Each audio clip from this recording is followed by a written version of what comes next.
Hey everybody, this is Chris from Recovery Lab TV, and today I'm going to show you some key lower body stretches to help loosen you up from cycling, running, swimming, whatever you're into, whether you're just tight from the office. Today I'm going to help you kind of really stretch out those hips, stretch out those quads, those hamstrings, and just kind of really loosen you up, okay? So first things first, you're going to need a mat. You're going to possibly need either a yoga block, depending on your flexibility, if you need to either enhance it or wind it back a bit, okay, and potentially a yoga strap, okay. Now if you don't have a yoga strap, don't worry about going out and buying a new one, okay. You can use a belt, you can use a towel. If you have a dog, you can use a dog lead, and it's literally just something that you can tie around your foot and just help stretch you out a little bit more, okay, just to kind of give a little bit more tension to help guide you if, like me, you've got longer legs and shorter arms. Okay, so I'm just going to slide that out of the way for you. Okay, and the first stretch I'm going to teach you is getting into this position, so really correcting that kind of ankle flexibility, if you will. So some of you aren't going to be able to draw it down completely flat, okay, but that is the goal, alright? So you're going to stretch out your ankles by laying your feet nice and flat. Now some of you may want to take the pressure off, just like so, okay? And then eventually you're going to slowly come back up, sitting like this, taking your feet a little wider and pausing, drawing your shoulders back so you're sitting up nice and straight, nice and tall, really sinking your weight into your ankle joints, okay? Now you're going to feel that stretch coming all the way across the front of the foot and up the shin. You're also potentially going to feel the stretch going up into your quads like so, okay? Now from there, although it's typically a back pose, it's really good for opening up the hips. So you're going to take your knees a little wider, you're going to walk it forward, stretching down as deep as you can, keeping your hips down like so, and then kind of really walking and stretching out those shoulders. So again, like I said, although it stretches the back, don't dismiss it. It will open up your hips and really help with digestive problems if you're having those. And it's a good one for doing in the morning or if you're just feeling a sense of tightness, okay? Now from there, you're going to slowly come up. You're going to then drive your feet in the middle, drawing one leg up nice and tall, okay? And drawing this back leg down, okay? So it's really important that you draw your hips down, just like so. You've got a nice little right angle on that front leg, and then you're placing your wrists in line with your ankle, okay? Now notice how I'm separating my toes, okay? This is going to really help with your overall foot health, okay? Help develop the arches in your feet. So if you are a runner or you struggle with kind of ankle stability, hip stability, and overall weakness in the lower leg, okay, it's really important you kind of get those those toes separated and moving, okay? So from there, you're going to bend down, okay, bending that elbow, making a straight line on your forearm. You're going to draw it down, waking up your hip and shoot it back up, okay? So today we're going to do 5 and then swap over, but you could do a minute's worth, 2 minutes worth, and all it's going to do is kind of really help mobilize those hips, and it's great for kind of any sort of warm-up to do with the lower leg, whether it's just before a run or drawing into a weight section, okay? So swapping over, if you haven't already, again, separate the toes, really engage them into the floor, okay? Draw that knee back, opening up those hips both at the front on your left side and the inside of your right leg, okay? Now from there, you're going to slide down, tap, shoot up, okay? Now some of you are going to want to hit your little finger on the floor, some of you are going to want to get your elbow. Try and keep it straight so it keeps that back and most importantly that pelvis nice and straight, okay? You don't want to be rotating from one side to the other. And again, today we're going to do 5. But like I said earlier, you could do more if you want to. So last one. Good, okay. Now, a really good one from there is transitioning into almost like a squat, if you will, but you're not trying to hold any of your weight into your muscles, you're just trying to sink into your pelvis, okay? So it's as deep as you can. You're kind of literally just drawing down like if you would if you have children, okay? So if you have kids can spend a long time down here playing with their toys. Unfortunately, as we get older, we struggle through lack of mobility, lack of strength really, okay? This one's really good for opening those SI joints, okay? So the back of your pelvis, okay? If you really struggle by here, okay, where your spine meets your pelvis, okay? This one's a really good one for opening, okay? Another good one for that does the same thing, okay, is literally laying on your back, giving a good old squeeze with your legs if you struggle in the first position, okay? Now, from there, what we're gonna do is draw one leg straight. You're bringing your foot into your groin as best as you can. Now from there, you're gonna slide down to your toes, okay? Ideally keeping your legs straight, depending on being a triathlete, you're gonna have really tight hamstrings potentially, okay? And genetically or just office job based work, okay? You're gonna really struggle, and notice how, for example, my hamstring is a little tight, okay? So it's wanting to bend, okay? Now I could draw it back down and still reach my toes, but obviously it's a little bit more painful, okay? Or I could slide up here depending on my flexibility, okay? From there, I'm going to hold my toes, I'm going to draw my knee down, okay? And then I'm going to fan this arm all the way over. This is going to help stretch my side and my obliques. And then into my back as I reach. For this one, okay, depending on if you're doing it beforehand, you may want to make it more of a mobility exercise. You may want to slide back, come up and come back over and do cycles like that, okay?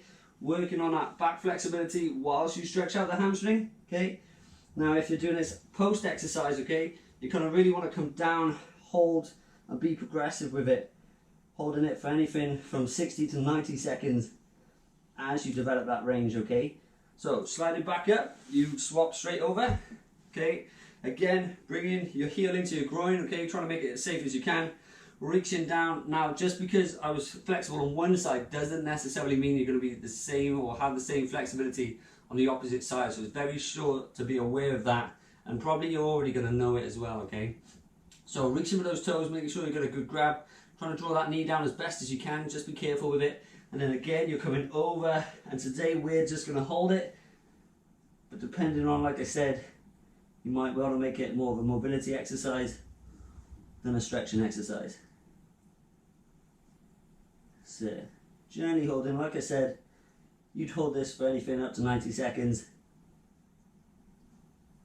And then gently swapping over. Okay, so another good hip opener, okay? It's bringing your feet together. Now, because I have my sofa here, I'm going to use it. You could use a wall if you wanted to, any permanent structure that you can have behind you, because quite often, because of office jobs, because of that bike position where we're there riding, we tend to be rounded on the front of the shoulders, so naturally we lean forward, okay? You're going to try and bring your heels to your groin again, sitting up as tall as you can. Now some of you are already going to feel it here. Now because I have my mat, my feet aren't slipping away, so just be aware that if you don't have a mat, they may slip away, okay? So you may want to hold them a little bit more, okay?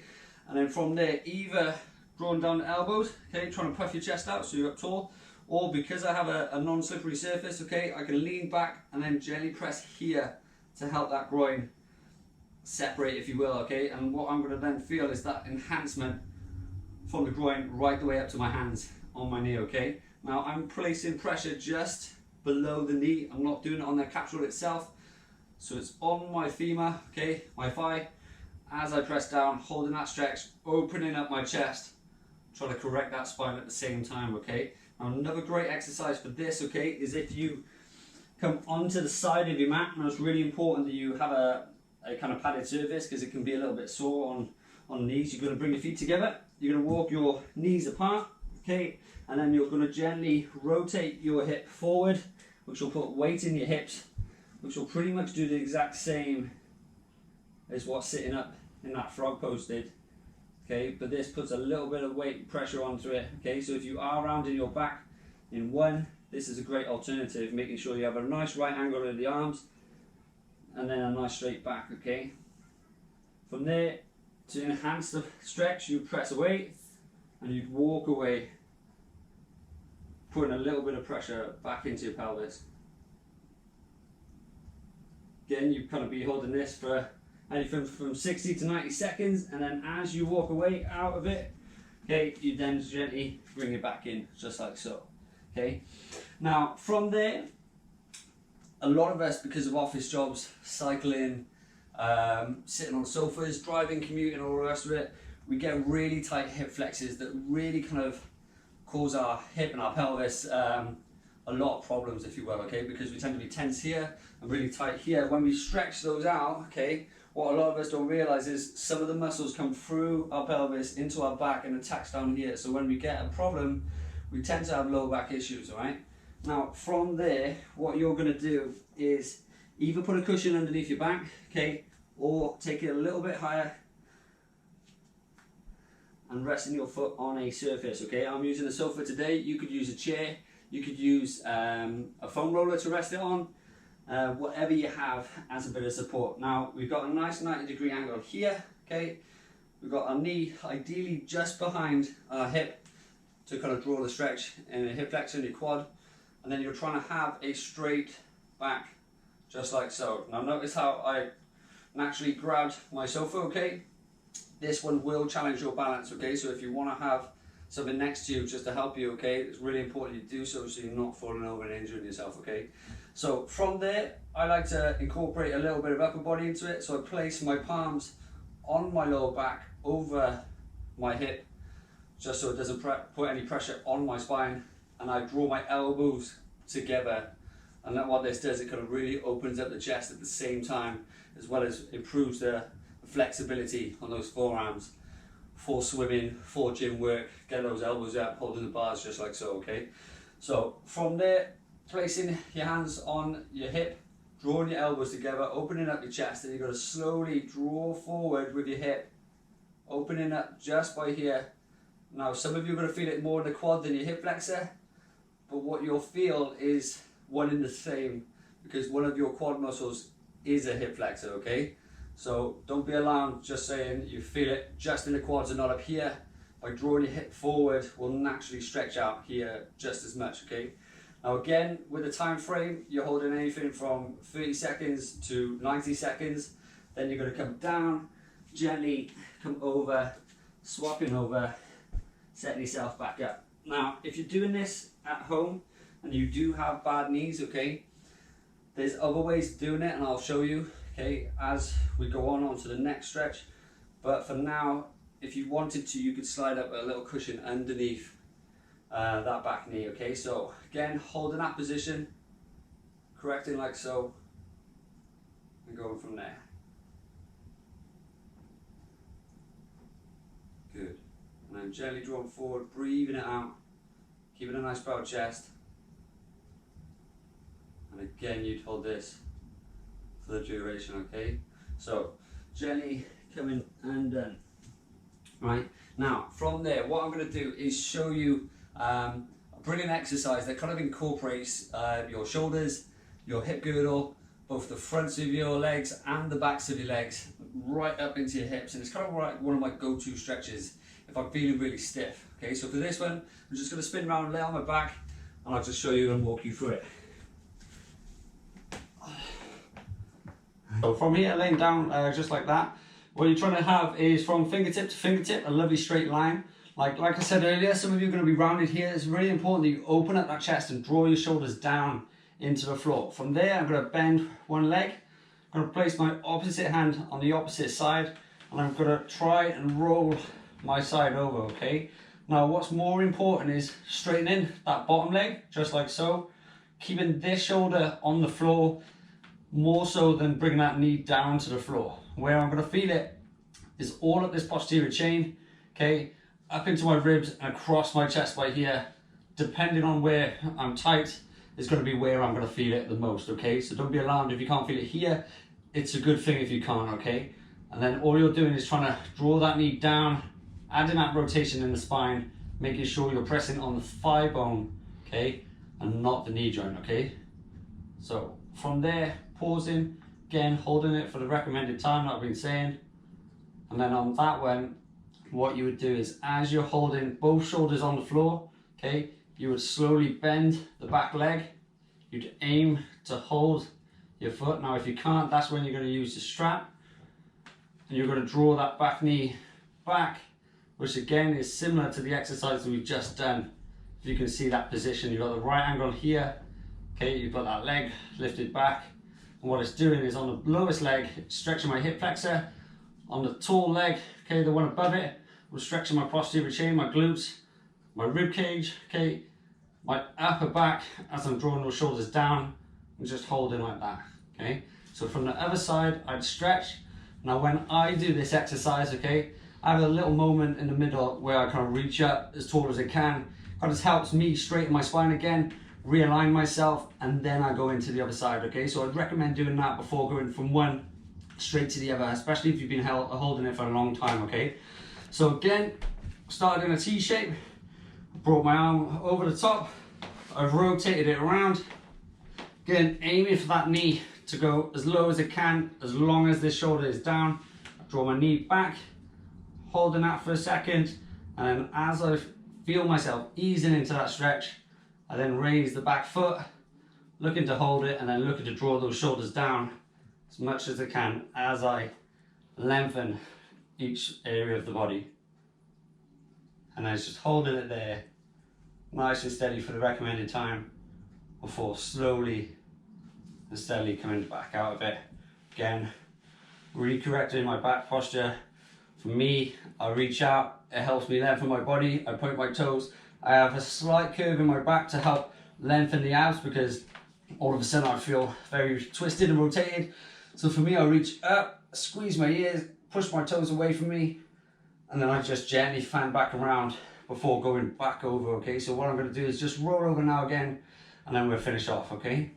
So another way to stretch your quad muscles, okay, if you're struggling in both of those ways, okay, and you really kind of want to get into your hip flexor and your quads, you're going to just lay down nice and flat. From there, you would stretch out one arm, okay, you'd hold on to one leg, and then what you're going to try and do is just gently lift up that quad off the floor, just like so. Now, if you have straps, okay, you can hold your strap around your foot. If you're wearing trousers, you can hold the little cuff at the bottom, and all you're trying to do is try to keep your body as neutral as you can. Hold that position and then just slightly lift it up. Now, if you're really struggling, you can place a little yoga block or pillow or stack of pillows underneath your thigh. What that does, it kind of, by lifting the knee away from the floor, really gets into that hip flexor and kind of wakes it up that way, okay? So you'd hold that one side, then you literally swap over, recorrecting, coming up nice and tall. Holding that for 30 to 90 seconds again, and then what you do is just gently relax, focus on your breathing before nice and calmly relaxing there. And then what I tend to do to finish is I come up, take my knees back into the first position I did, stretch out my little back as I come in, and then I slowly slide back up to finish just like so, okay? So, thank you for joining me today. That was a complete mini session, if you will, on how to stretch out your lower body, focusing on the hip, hitting all the key muscles and major muscle groups, okay? If you have any questions, drop a comment below, let me know your thoughts and your feelings on this. If you have tightness in certain areas and you want to know why or how I can help, let me know in the comments. Otherwise, if you haven't already, click the like button, hit the subscribe button, and don't forget to share it with your friends.